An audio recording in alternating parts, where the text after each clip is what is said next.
In 1993, in the small town of Ashfield, people didn't fear ghosts. They feared silence, especially after midnight. The legend started with a boy named Evan Turner, a shy 20-year-old who loved collecting old electronics. He lived alone above his late father's repair shop, surrounded by broken TVs, tangled wires, and radios that hadn't played in decades. One rainy night, while cleaning the attic, Evan found something strange.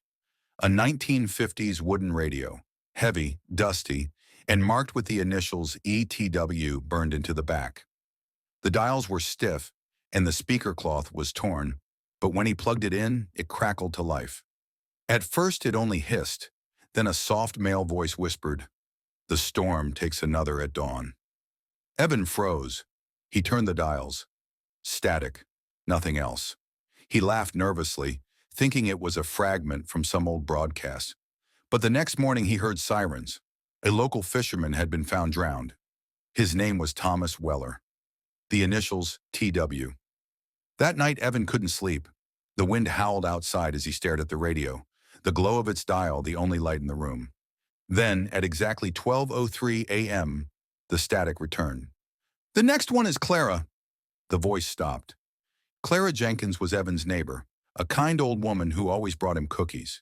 He rushed outside in the rain, banging on her door. No answer. He found her lying near the porch steps. The doctors said it was a heart attack. Evan tried to convince himself it was coincidence, until the third night.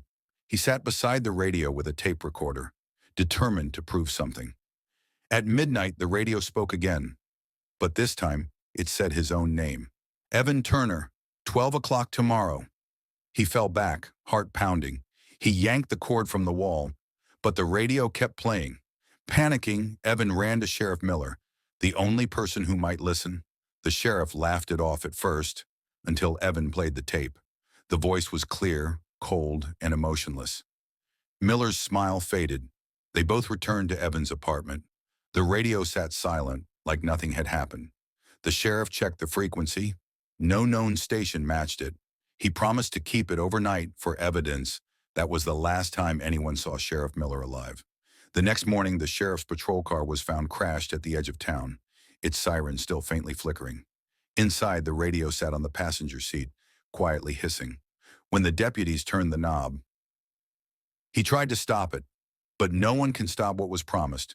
The recording ended with Miller's name and the time of death, accurate to the minute. Evan disappeared that night. Neighbors claimed they heard faint static echoing through the alleys, as if the whole town had turned into a speaker. A few said they saw him walking toward the old radio tower beyond the woods, carrying the radio in his hands. No one ever found him, but sometimes during storms, when the wind passes through Ashfield's empty streets, an old radio signal cuts through the static. Another one. Midnight. And if you ever tune your dial to 103.3 FM, don't answer when it says your name.